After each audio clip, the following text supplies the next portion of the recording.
Oh, this makes me so happy. It is so great to see you all this morning. For those of you who are visiting with us or I've not had a chance to meet yet, my name's Chris Dowd. I'm the senior pastor. I had the rather daunting task of following Don Underwood. This celebration has been a long time coming, originally planned for May of 2020. We had to obviously postpone till today, but you hung in there and now you're here, and it's going to be a fantastic celebration. It's a pretty full agenda, and welcome to everyone who's worshiping with us online. I do have several things. I made notes because there are so many things to remind you of before we get started. First, I would like to welcome our special guests. We have Bishop Michael Mckee and two members of his cabinet, Reverend Todd Harris, who is now a district superintendent, and Reverend Deborah Hobbs Mason. I will introduce them when they get up to speak later, but we could give them a Christ United welcome.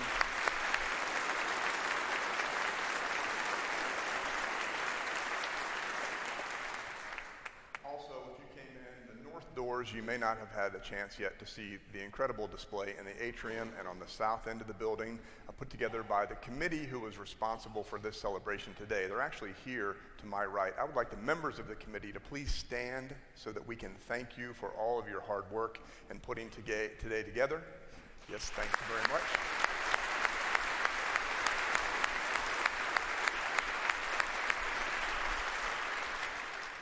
After the service, Don will be at the south end of the building for a receiving line. We have refreshments down there. And like I said, the display of the history of his 37 years of ministry here is pretty incredible, so you're not going to want to miss it.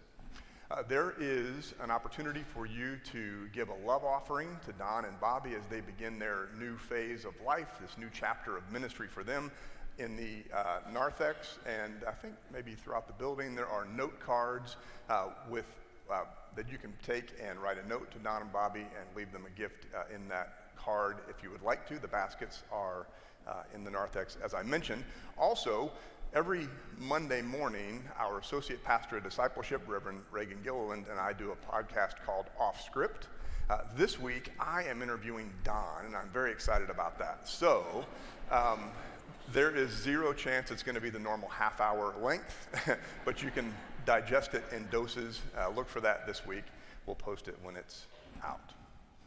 Okay, so you don't serve 37 years of incredible ministry and grow this phenomenal church with incredible members and staff members over the years without, upon your retirement, getting something named after you. So we have a first draft that we considered. I think we can put that slide up. Is it coming up?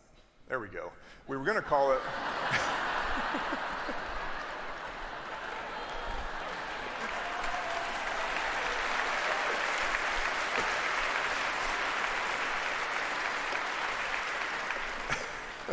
That would have been a terrific fundraiser for the endowment, but we didn't think the bishop would be on board with that. Rolling keys, thank you, wherever you're sitting right now, for putting that together for us. Actually, it's going to look like, it does look like this already. So the facility, yep.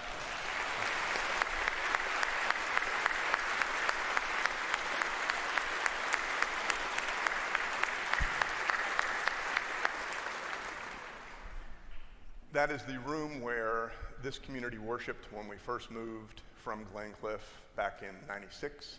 It was the sanctuary for many years till we built this space.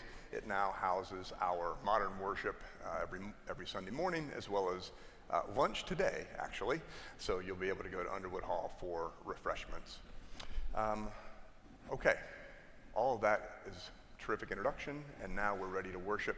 I would like to invite up Reverend Todd Harris. Todd was on staff here for many years. He is now the district superintendent in the Northwest District. His wife Stephanie is with us, sitting with my wife and kids. So Todd, come on up. Thank you, Chris. And Underwood Bar and Cigars. Oh my gosh, I thought that was at the Siete Ranch. And maybe it is still there, and that's a good thing. I can't wait. I'm closer to you now that I live in Wichita Falls. You know, what an honor it is to be with you all this morning and to be a part of this day of celebrating Don Underwood's ministry here for 37 years. I'm truly humbled when I think about standing before you. I feel like I sort of represent pastors and lay staff through the years that have been able to work with Don and to learn from Don.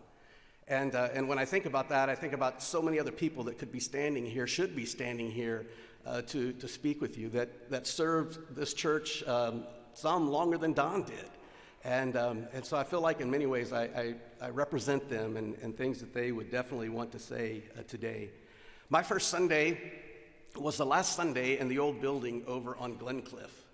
And that was in 1996.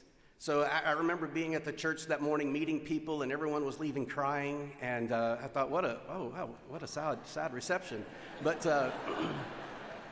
anyway, so and then we were over at Shepton High School for the next 7 or 8 weeks and did Christmas there, and it was just a wonderful time. But as I think about my years with Don Underwood, no sooner did I join the staff than the Don Underwood School of Church Leadership began. And I just remember learning under Don from the things that he taught his staff and the things that he just did naturally that we were able to learn from. And the things that we learned working with Don continue to, or at least for me, they continue to influence my life even to today as a district superintendent. I remember soon after joining the staff, and one of Don's first lessons was how to build systems, design systems within your church, and leverage the resources to maximize the potential. And it was the first committee that I came to know was the transition team. And that transition team was moving us from Glencliff to this location. And Don and other members of the staff, Margie Mckee, had selected really the brain power of the church to help us do that, but learning how to create systems and to leverage the resources to maximize the potential. And Don did that time and time again, build systems and leverage it. And then he would talk about the Pareto principle. He talked about that to death. And it was, that 20% of your resources bring about 80% of the results, or 20% of the people do 80% of the work. But he talked about the Pareto principle and how important it is to get the right people, the right resources in that 20%, because it's going to bring about the 80% of the results. I mean, that's brilliant. Don, I don't know why you haven't published that book yet on church leadership. I'm giving you the outline right here. And, these were things that we learned from Don. I remember House on the Corner, was a huge ministry of this church. And the thing that really inspired Don and other thinkers of the church to move towards that was the men's service group. Don saw the men's service group and the work that they were doing and the skills and abilities they had. And he thought, wow, what if we were able to maximize their skills and abilities into one mission that would truly galvanize, that was the word he used, galvanize our congregation and bring about transformation for a family. And so he galvanized that system and leveraged it, and he brought a church together in a powerful way. Don did that time and time again. The things that we learned from Don were amazing. Now, I would be remiss if I didn't tell you that there were times we were worried about Don. I worried about Don when he would come into staff meeting wearing two different colors of boots. I'm glad to see that you have both black boots on this morning. And I would look to see what boots he had on, and he would have a brown one on and a black one on. And then that doesn't, not to mention the times that he came to church in his smelly boots, and we would need to take them off before he came in. And then there were those times that Don would lose his glasses, and he would be looking all over for his readers. And sometimes he would come out of his office and he would say, "Did I leave my readers somewhere?" And Charlotte or one of us would say, "Don, they're on your head." We couldn't help but worry about Don. And then I would also be remiss if I didn't mention the little competitions that Don and I had on Sunday morning. Some people compared us to like Johnny Carson and Ed McMahon, and maybe that was a little much. I know Don harassed me a lot, and people would say, doesn't that hurt your feelings the way he harasses you? And what people didn't know was I loved harassing him more than he loved harassing me. And it was just an opportunity to jab him a little bit. But the biggest competition on Sunday mornings was baptizing babies. And it was who was going to get the baby and make him cry. and Don always said, I just had this intuition. and I knew which baby was going to cry, and so I would make sure you would get it. And if the truth be known, I know Don was really giving the evil eye to the baby that I was holding, scaring it to death, causing it to cry. I mean, I kid you not, still to this day, I have acquaintances from this church, friends from this church, that remind me, you made my baby cry on its baptism. And they remember that from 25 years ago. I'm like, how in the world do you remember that? But that was Don's evil eye. It wasn't the way I was holding it. So the last thing I just want to say about working with Don Underwood, as much as we love to rib each other, the one thing I learned about Don is the significance of leading from faith and never from fear. And yes, you can lead from caution, but never lead from fear. 9/11 occurred while I was serving on staff here. We were in the midst of a capital campaign raising money for the Christian Life Center. And we thought there was thinking at the time, do we need to push pause on this? Because the world is in chaos. The market is in the tank. You know, how in the world can we move forward with this? And I remember being in a tent about right here in this parking lot where this sanctuary is. We were in a tent for the Commitment Sunday.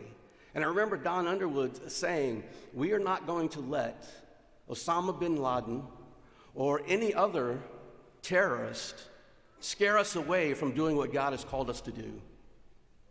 Don taught us to lead from faith and not from fear. There's value in leading from caution, but never from fear. And there needs to be a full chapter on that. And then the last thing I want to say is, Don, I have a little gift for you, so I need you to come up here.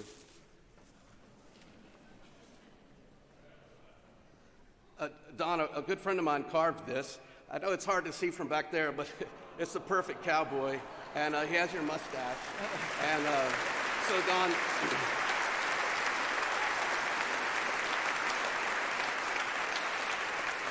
I just want you to have this. You know, I know the temptation will be to put that on the shelf and let it gather dust. But, and you know, sometimes that's what we think when we retire. I'm just going to be put away and gather dust. But, Don, I want you to know the conference needs you. Continue to coach younger clergy and teach them the principles that you taught me and so many others. Don't let dust gather on you. Your mind is so good, and we need your mind. Don, thank you. Thank you. Bless you for coming.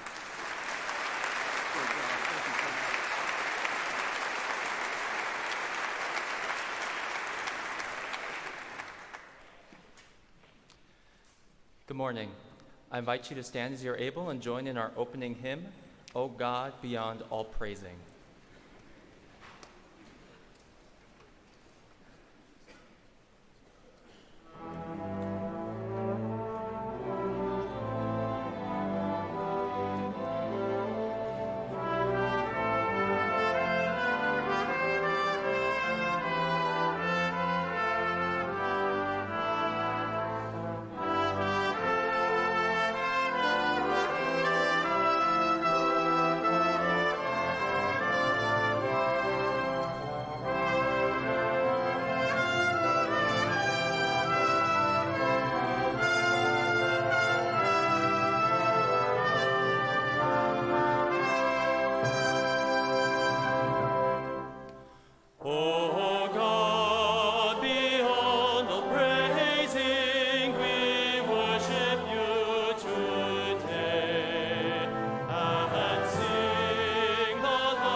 do invite you to remain standing as we affirm our faith together. To lead us in the affirmation is our new district superintendent, Reverend Deborah Hobbs Mason. Please join your voices with mine as we recite the words of this historic affirmation of faith. I believe in God the Father Almighty, maker of heaven and earth, and in Jesus Christ, his only Son, our Lord, who was conceived by the Holy Spirit, born of the Virgin Mary, suffered under Pontius Pilate, was crucified, dead, and buried. The third day he rose from the dead. He ascended into heaven and sitteth at the right hand of God the Father Almighty. From thence he shall come to judge the quick and the dead. I believe in the Holy Spirit, the Holy Catholic Church, the communion of saints, the forgiveness of sins, the resurrection of the body, and the life everlasting. Amen.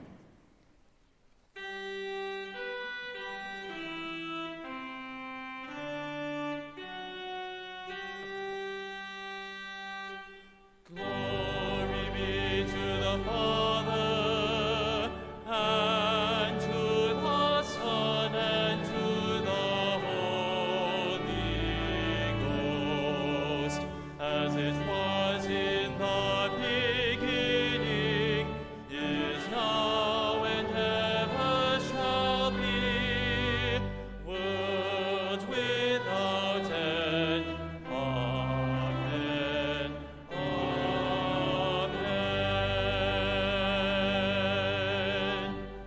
Please be seated. I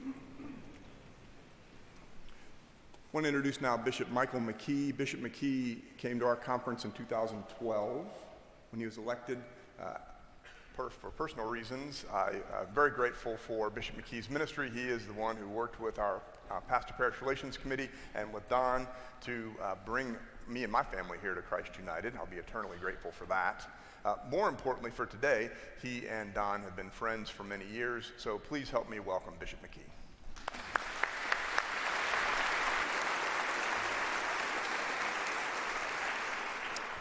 Good morning. It's good to be with you this morning on the celebration of our friend Don Underwood.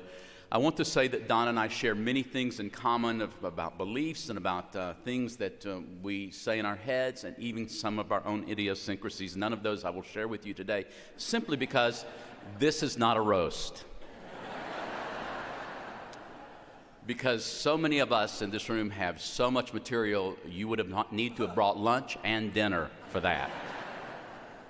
So I do want to say that one of the things that we hold true is that people prefer brevity over clarity, and so I will be brief. So in 1976, I became aware of Don Underwood simply because I worked for his father, Walter Underwood, who was the pastor at that time at the First United Methodist Church in Fort Worth. Never had I seen a leader like Walter Underwood in my life. And while I only worked for him for 4 months until he left to go to another church in Houston, so many of the things that he said to me and taught to me, I still practice today. And in fact, many associates who've worked for me learn early on what it is that's important in ministry. I heard Dr. Underwood speak of his son Don and where he was and what he was doing. And a few years later, I was more than privileged to be able to meet Don. And over the span of a number of years that I cannot count at this time, Don and I found ourselves in conversation, and especially in the last, I would say, 16 to 20 years, working on delegations and general conference and on matters large of the church, what I'd want to say is that Don and I formed a very good friendship and understanding among each other. I would say that Don's leadership, not only at Christ United Methodist Church, I'll speak of that just briefly in a moment, but in the general church probably is so important that you really could find his fingerprints all over the general church. I say that as a compliment and really as a thank you to you for allowing him to do that kind of leadership outside of this congregation. And in fact, even still today, I can be in a meeting at at the General Council and Finance Administration of the College of Bishops, and somebody said, "Have you talked to Don about this?" And I don't say that in any way but simply to say that his sage and wise advice has been so very helpful. He continues that, working with some of our younger clergy in terms of their ministry in their local churches. He will not have to kick the dust off himself, Todd. Well, he won't. We don't care what he wears on his boots. We don't care what he does. I just want him to work for the conference and do good work. But I just want to say a special word of appreciation and deep admiration for his Christian faith, for his ability to be very clear about what is happening and to look always into the future, which he will continue to doing. You have been very blessed by his ministry among us. The North Texas Conference has indeed been very blessed about his ministry with us, as has the General Church. I'm so glad to call Don Underwood friend. Thank you.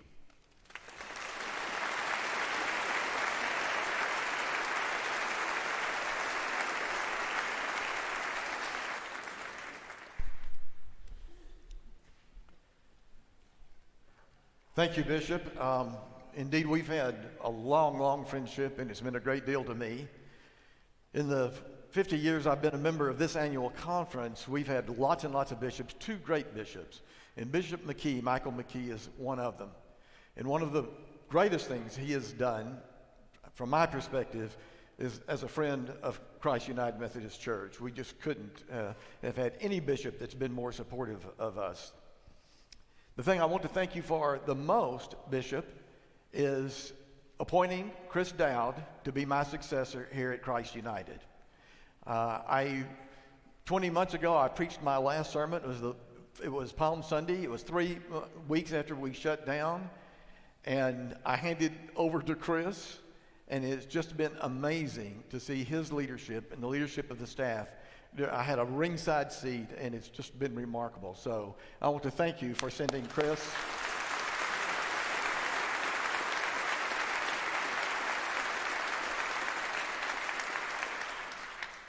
Every now and then someone will come up to me and say, Don, you've been at Christ United for 37 years, and it seems to have gone pretty well.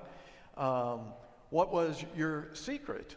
And I have the same answer. I told this last week at Pat Messick's concert. Through the years, I've developed just one singular skill, and that is the ability to hire good people, recognize good talent and hire good people, tell them to go to work, and then take credit for everything they do. And that is true of Todd Harris and I think Margie McNear's out here someplace. The remarkable staff that we've had through the years. There's just no way to say thank you for all of what they have done. I really stand here because of them. I want to circle back around to the appointment of Chris Dowd. I want you to know, Bishop, that when people thank me, they say, thank you for bringing Chris Dowd to Christ Church. I tell them as well, I didn't do it by myself. The bishop made the appointment, and the staff parish committee and Steve Johnson, they had a role in it, but it was mostly me.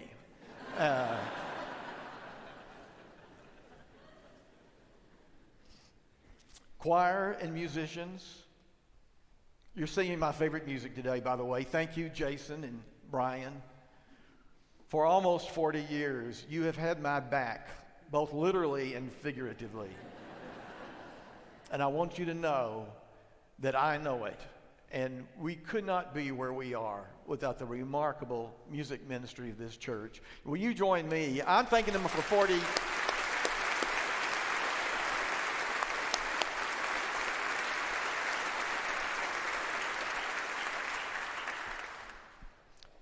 Well, it feels weird to be in the pulpit again. I have thought a lot during this past weekend about Simone Biles.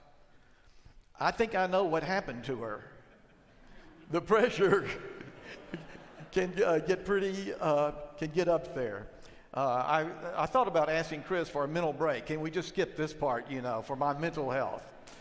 But somebody says if you learn how to ride a bicycle, you always remember how to ride a bicycle. We'll see if that is true about the sermon. I picked one of my favorite passages today.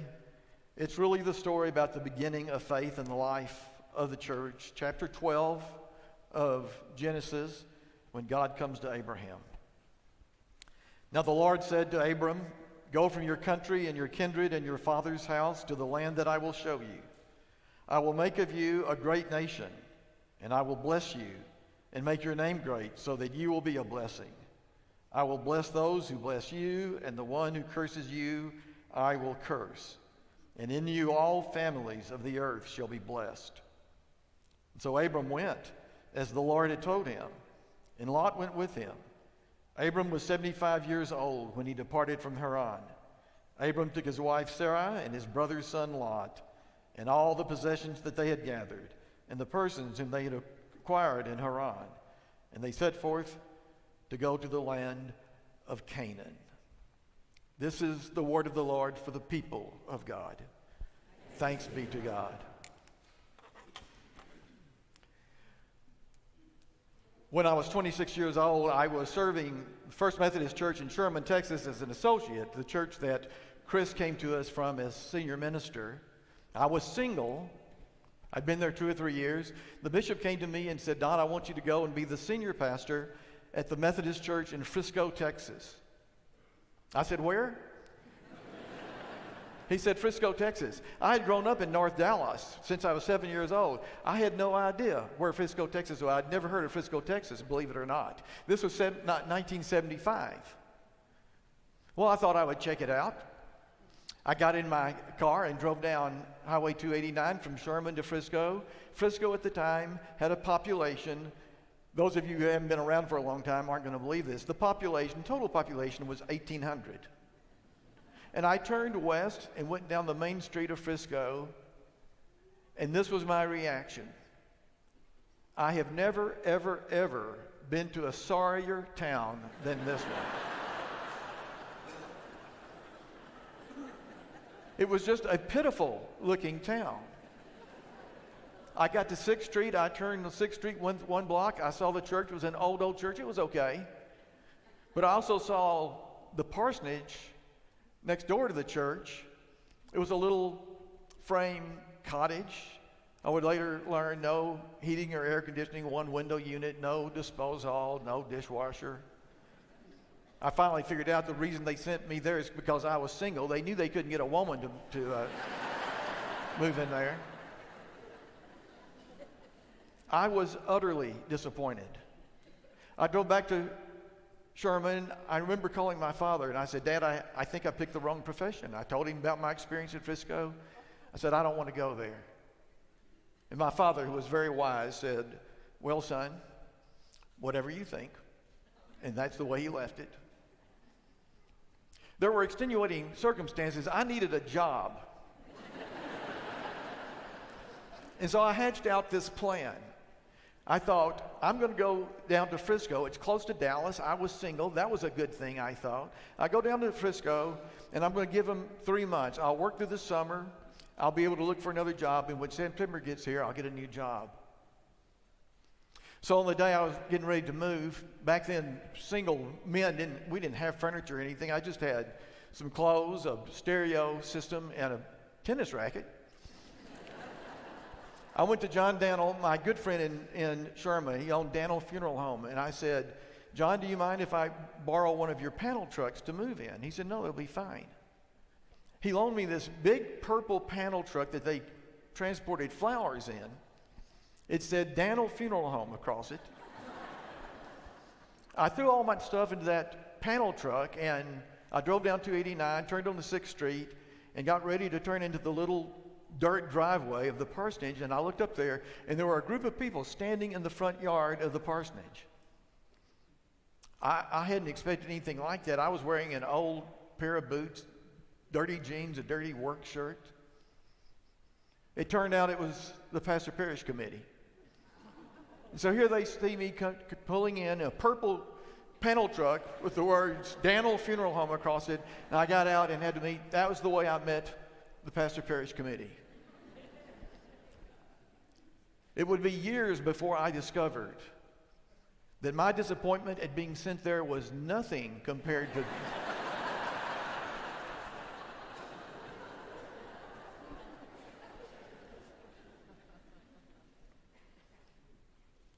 During the next months, the farmers all brought me fresh vegetables out of their gardens. The women brought me home-baked pies. And the clincher, when Labor Day rolled around, the men took me to the best dove hunting pastures in North Texas. And I'd found a home. I'd found a home. It was in Frisco, of course, where I met my wife, Bobby. My in-laws, some of whom are here today, who became so important in my life. And in many ways, Frisco still is my home. You see, we as human beings are not very good at making plans. I had a plan. I'd made a plan, but God had a better plan. Isn't that what we see when we turn to Genesis here? We see the story of Abram and Sarah. If you read carefully the story about Abraham and Sarah, these were not poor people. They were not homeless people. They had built a great life. Abraham was wealthy. He had cattle and horses and camels and sheep. He had servants. He had land. He'd planned out his life. He'd done it well. He had everything except the son that he'd always wanted.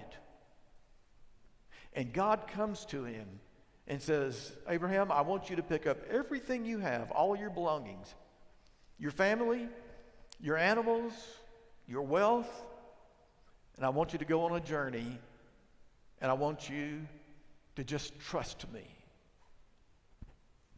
And this is our first story of faith in the Bible. Abraham traded in his plan for God's plan.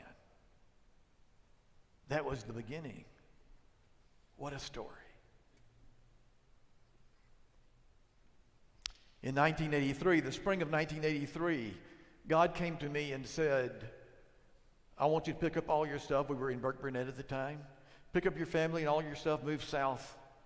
I said to God, it was actually the bishop that came to me. Is there a difference?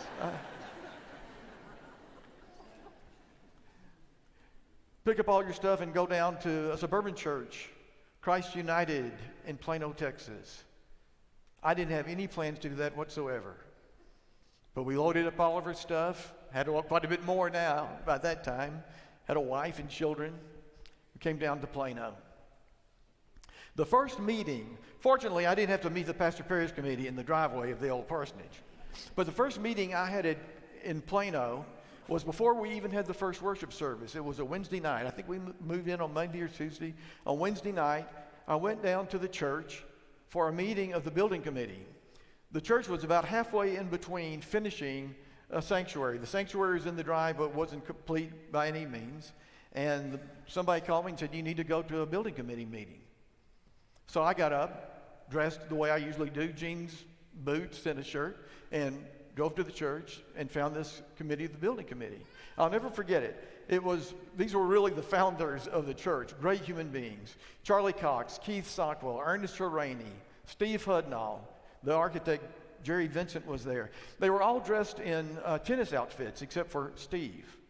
Back in 1983, tennis was big in Plano. You may remember this. And it didn't make any difference whether you played tennis or not. When you came home from work, took off your suit, you put on tennis outfits. So you did. So everybody had on white tennis shorts and Adidas tennis shoes and Izod shirts. So I walked in. I was the only one in jeans and boots, except for Hudnall. He was a contractor. He built roads and bridges. And he had on old jeans and boots and an old work shirt. Well, the agenda that night was to pick out chandeliers for the new sanctuary. And Jerry Vincent, the architect, had brought a bunch of catalogs. And so they started passing around these catalogs, looking through them, trying to find suitable chandeliers for the sanctuary. And it was tough. I remember Charlie looked at, I don't like these, I don't like these. There were 4 or 5 of these big catalogs. And they just kept passing them around. They didn't like any of the chandeliers.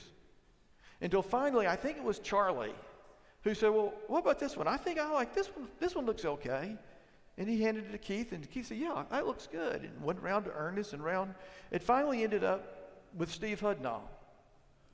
And Steve looked at this catalog, and I do not exaggerate. He took it and he just pitched it into the middle of the table. And then he uttered a minor expletive. I think he meant it as a kind of theological statement. I don't know. He said, hell, I've been in bars that had better looking chandeliers than that.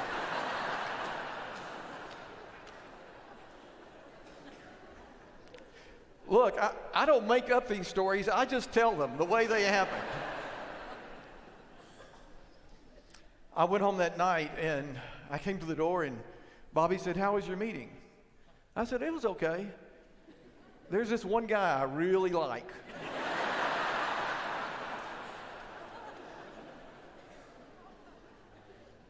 Steve Hudnall was probably for 2 decades a youth counselor. He was the greatest youth counselor in the history of Methodism. I do not exaggerate here. And for one reason, all of the youth, both boys and girls, simultaneously adored him and feared him. When Steve Hudnall said, all right, let's settle down now, believe me, they settled down. And that was the beginning of the greatest journey of my life. The truth of the matter is, I liked all of those guys, and I would come to know and love all the members of Christ United. But I have to tell you, it wasn't in my plan. I'd grown up down at First Methodist Church downtown. I'd grown up in downtown church. I'd served county seat church and rural church. I never, ever thought I would serve a suburban church. It was never part of my plan to stay in one place for 37 years. It was never part of my plan to do much of what we have done in the past 37 years. But you and I aren't very good at making plans. I had a plan. God had a better plan. Look, this is just who we are as human beings. We like to be in control of life. I don't care how strong your faith is. I don't care how much time you spend reading the Bible or in prayer or how often you go to the church. This is just the way we are as human beings. We want to be in control of how we live our lives.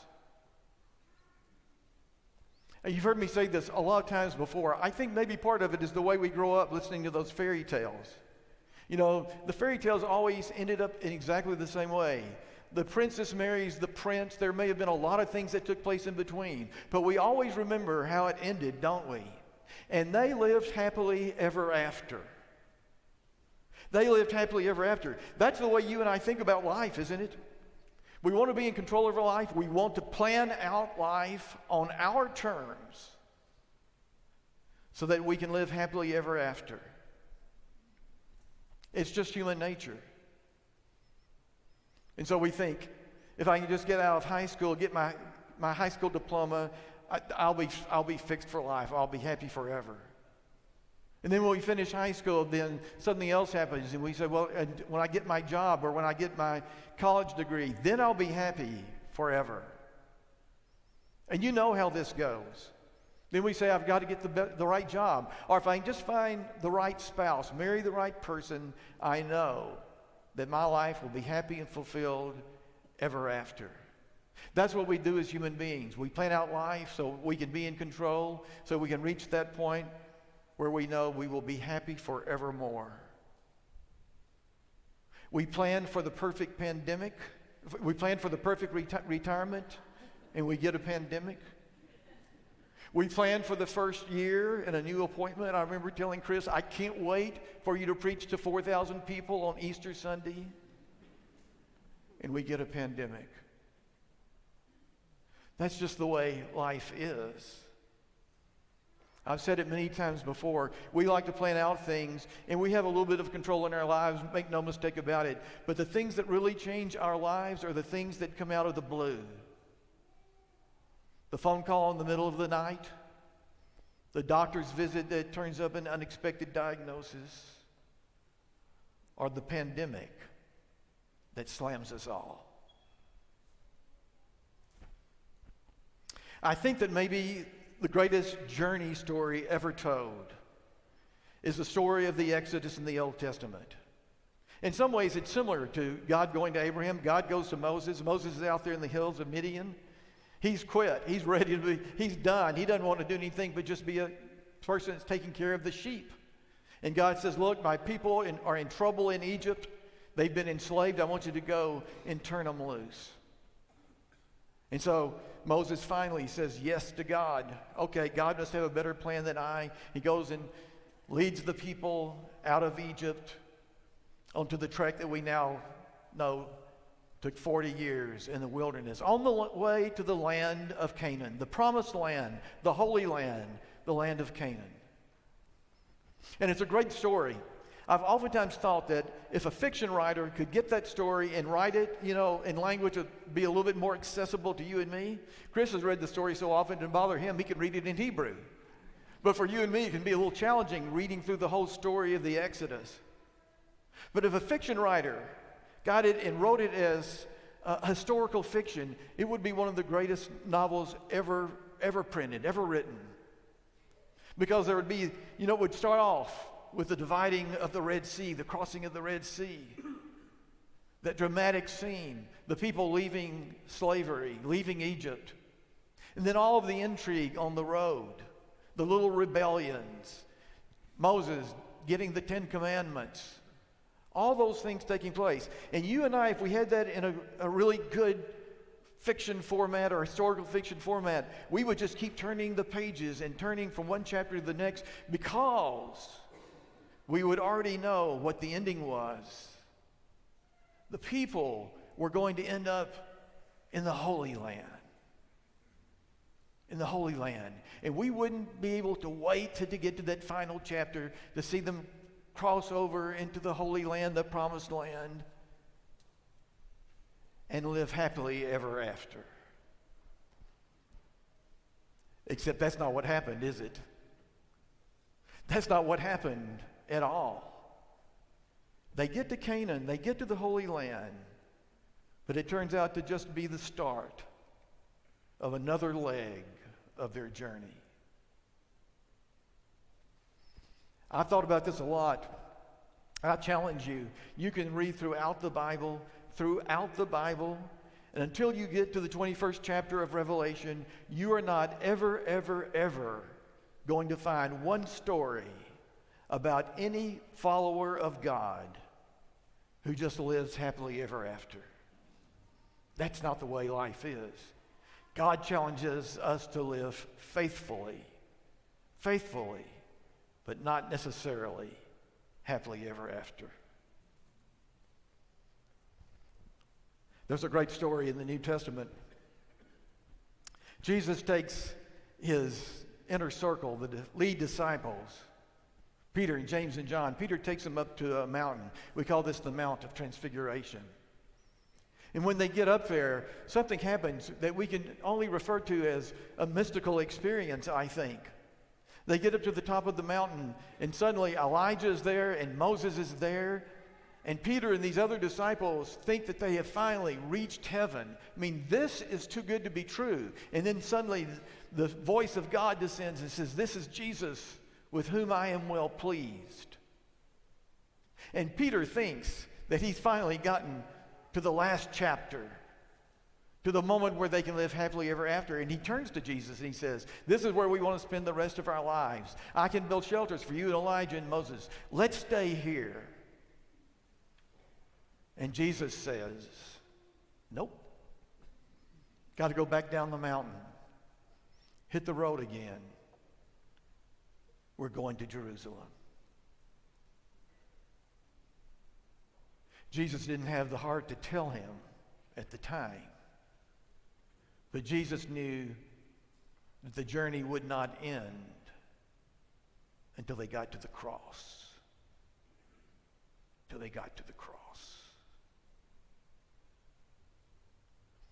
What does it mean to live faithfully on the challenging journeys that God gives us?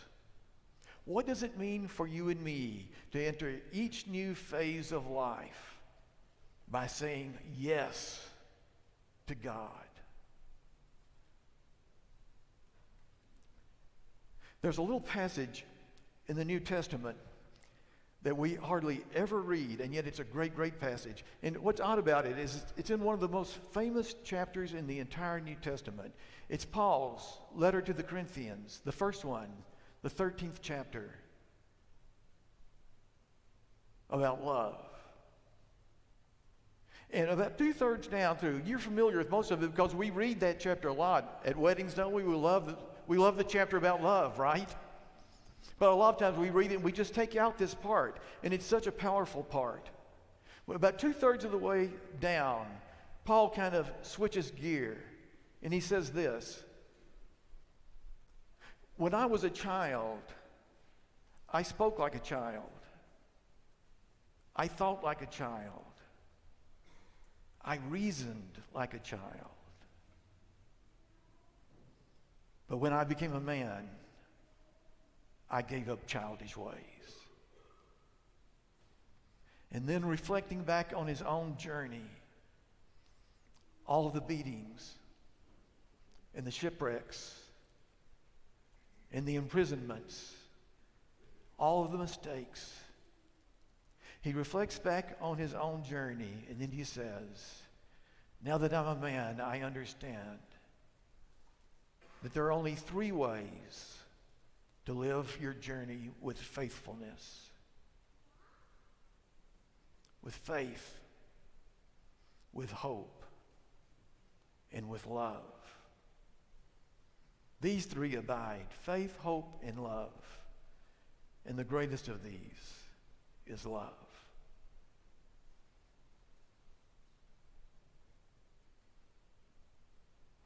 After 20 months of the pandemic, I think maybe God finally has our attention. We've been distracted by so many things that aren't very important. We've been so childish and immature with our bickering and our squabbling and our fooling around with life. Maybe God finally has our attention. I don't know any way to share my final words with you today better than by sharing Paul's words. As we move forward in our journey, each of our individual journeys, as we move forward in the journey as a church, let us do so knowing that there are only 3 things that abide: faith, hope, love. And the greatest of these is love.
As I look back on my 38 years at Christ United, it is reminiscent of my many road trips through rural Texas. The experience is almost kaleidoscopic because there's so much to see. In nature, it is a pasture of green wheat here, a soaring red-tailed hawk there, cumulus clouds gathering into a storm over Lake Ray Roberts. In ministry, it is the unfolding of all these different scenes that come to mind. Worship services, baptisms, groundbreakings, picnics, houses on the corner, Hotel Katrina. The passing of the years, the scale of change is somewhat startling. I wonder, how did we all get from there to here? Only one thing can be said. Thanks be to God.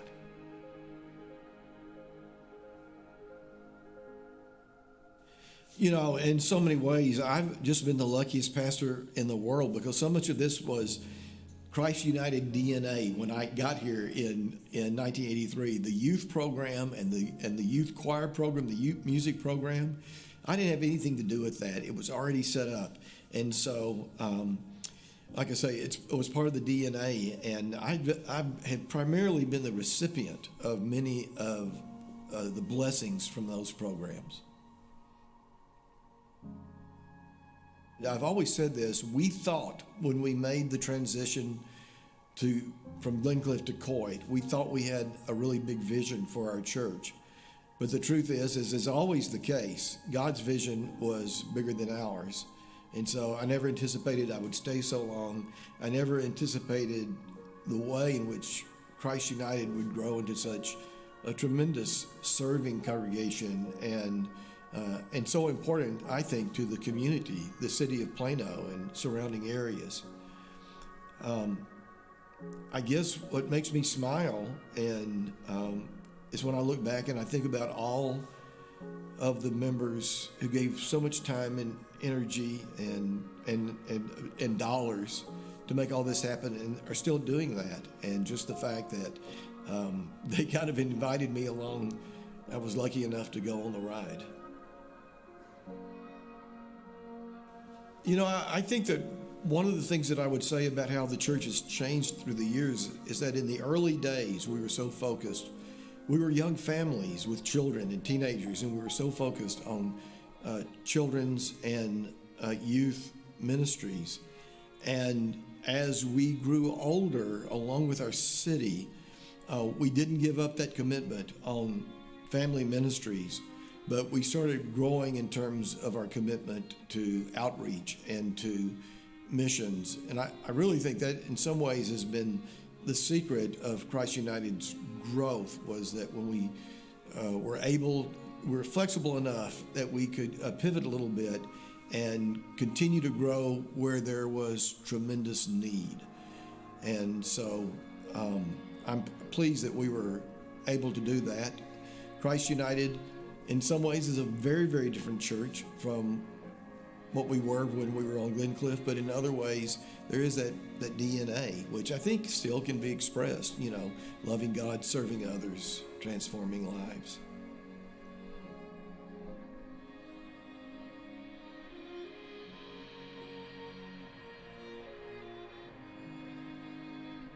Well, I'm so excited about the future of Christ United, even though the last 2 years have been just extraordinarily difficult.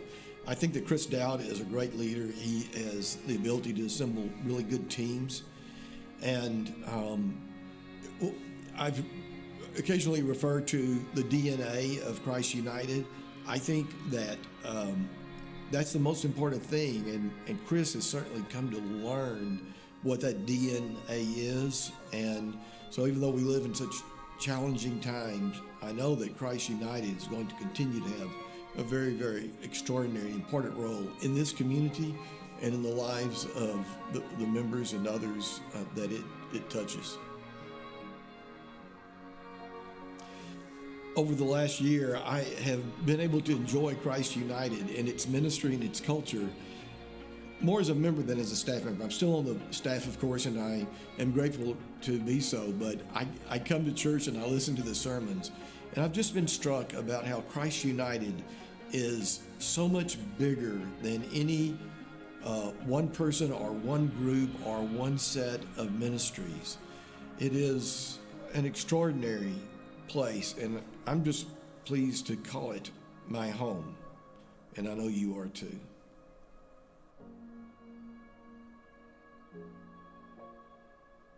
I wonder, how did we all get from there to here? But there is a storyline that runs through all those pictures, through all those years. It is the same storyline that I find in nature. It is the overwhelming, powerful presence of God's grace.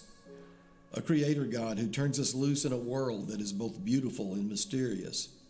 A world that is sometimes frightening and sometimes overwhelmingly sad.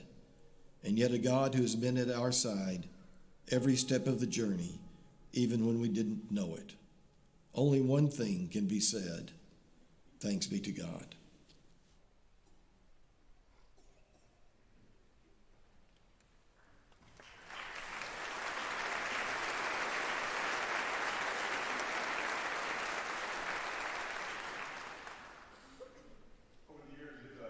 The church that's been particularly important to Don, sounding board, council, friends along the way. That's Pastor Parish Relations Committee.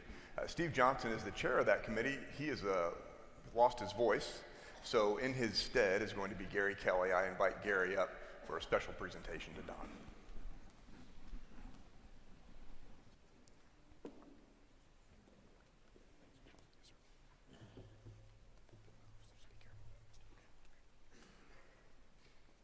Well, good morning, everyone.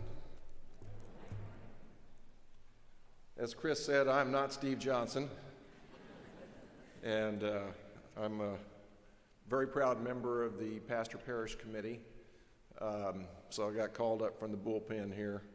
Sorry we couldn't hear from the man, but Steve does a great job as chair of our Pastor Parish Committee, and as importantly to me, he's the father of one of my sons-in-law.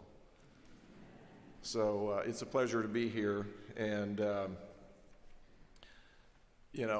I will heed the bishop's advice and be brief, although I will admit there are a lot of things that I would love to share with you all about Don Underwood.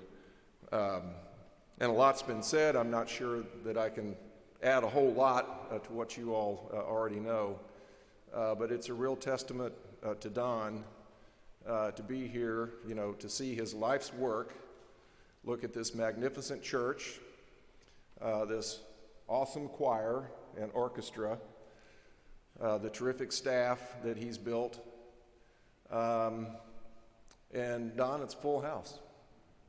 So you have a marvelous congregation. So I'm representing the PPR, but I'd like to feel like I'm representing the whole congregation in this.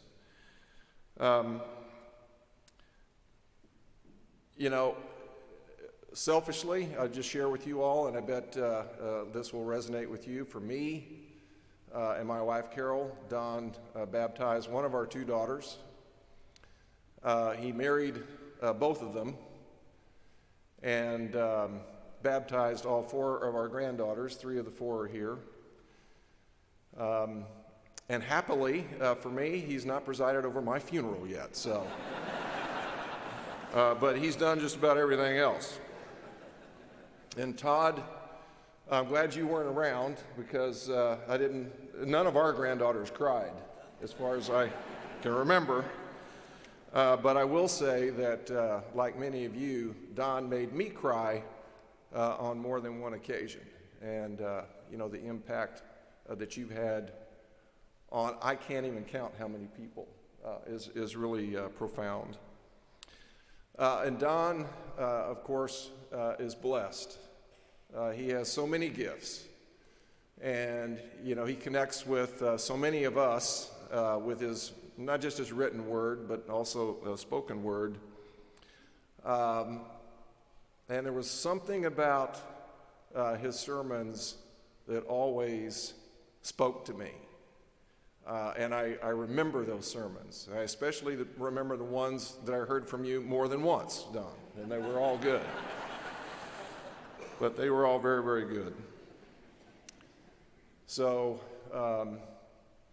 on behalf of the Pastor Parish Committee and all the congregation, we do have a gift for you. And I don't know if you all know what a lover of watches Don is, but we got him his favorite watch, and he'll have to show it off to you all as you greet him afterwards. I know how much these gifts cost, and Don, all I can tell you is it comes nowhere near to the debt of gratitude that we have for you, that after all these 38 years. And one of Don's sermons that I always remember ended with the words, "We love you."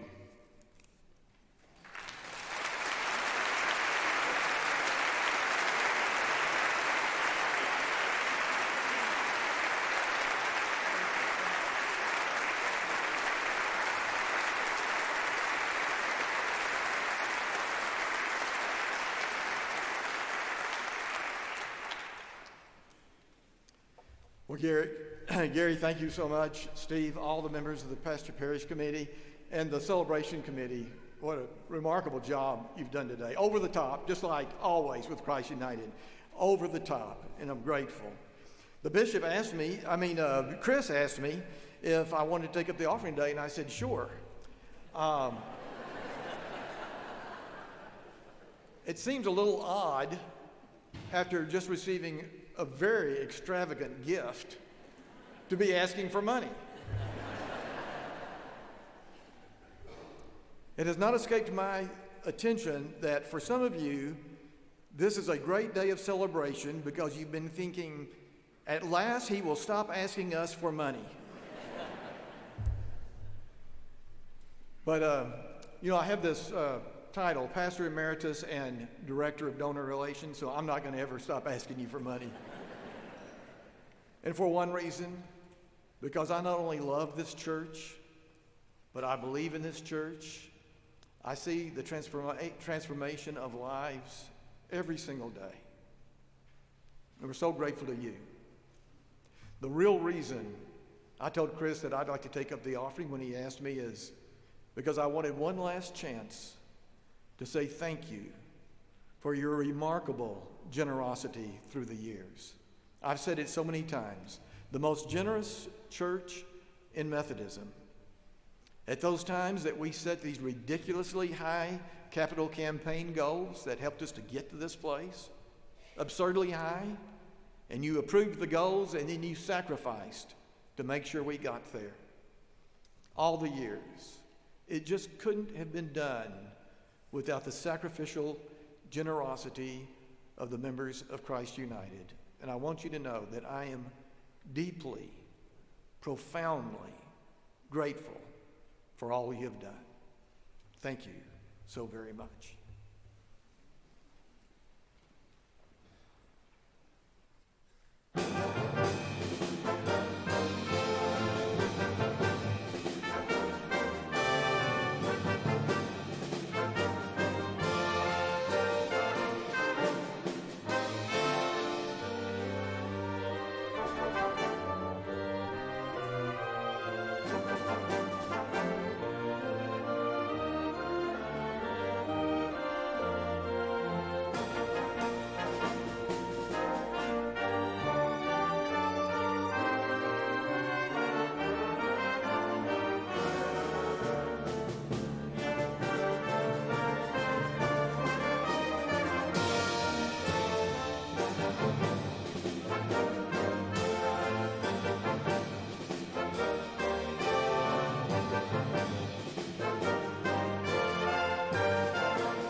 Please remain standing as you are able and join in the singing of our closing hymn, number 480, O Love That Wilt Not Let Me Go.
Seated. My favorite hymn, such powerful words. And Brian, where are you? I think Brian did the arrangement. Incredible arrangement. That one needs to be published. Incredible.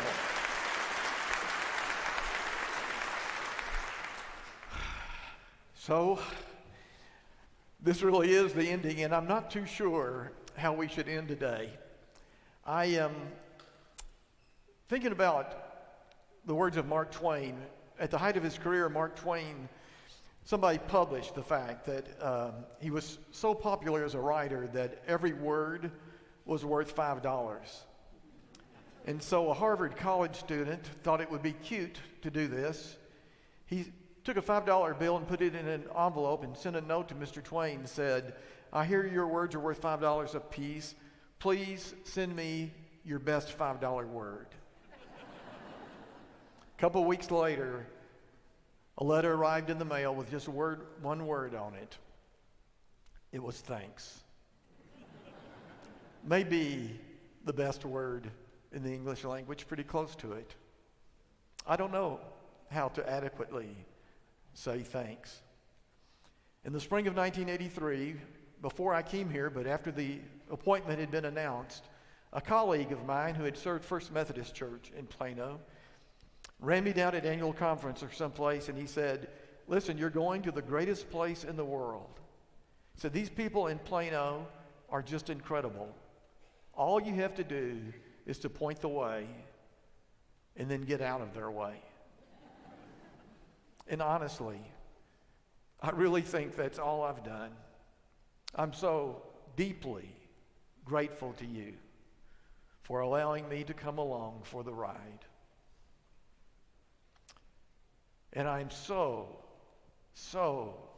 excited about the future of Christ United, represented by the leadership that we have here today, both lay and clergy. What a remarkable pastor you've been, Chris, and you've become my pastor. I know that the future is bright because the world has never needed the church. I say this with such sincerity. The world has never needed the church more than it does now. The world has never needed you more than it needs you now. May you go in courage and in strength and in the power of God, and more than anything else, with the love of God. Faith, hope, love, these three abide, but the greatest of them is love. In the name of the Father, and the Son, and the Holy Spirit. Amen.